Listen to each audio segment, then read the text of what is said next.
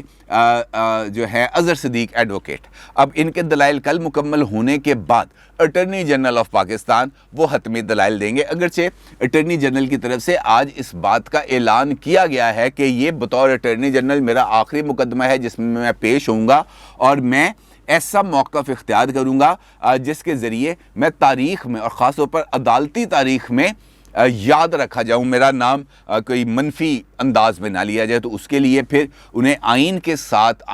وابستگی کے طور پہ کھڑا ہونا پڑے گا، اور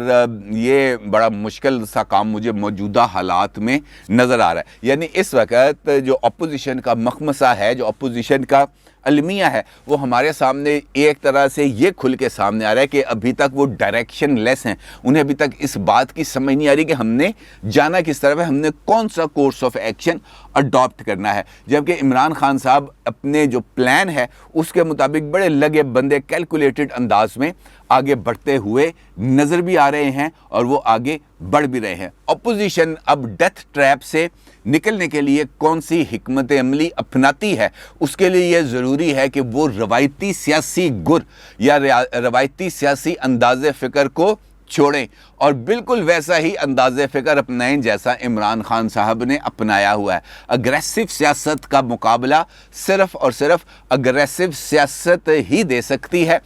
مصالحانہ سیاست، منافقانہ سیاست اس کا حل نہیں ہے، اور اس کے لیے جو اپوزیشن کے اگریسو فیسز ہیں ان کو سامنے آ کر اگریشن کے ساتھ، اس اگریسو پولیٹکس کے ساتھ عمران خان صاحب کو پیچھے دھکیلنا ہوگا، ادروائز اپوزیشن کے لیے آگے بڑھنے کے امکانات کم ہیں، اور عمران خان صاحب کے لیے آگے بڑھنے کے امکانات دن بدن بڑھتے چلے جائیں گے۔ دیکھنا یہ ہے کہ اپوزیشن کون سا فیصلہ کرتی ہے اس ڈیتھ ٹریپ سے بچنے کے لیے۔ اپنی رائے کا ضرور اظہار کیجیے گا۔ آپ کا بہت شکریہ۔ اللہ حافظ۔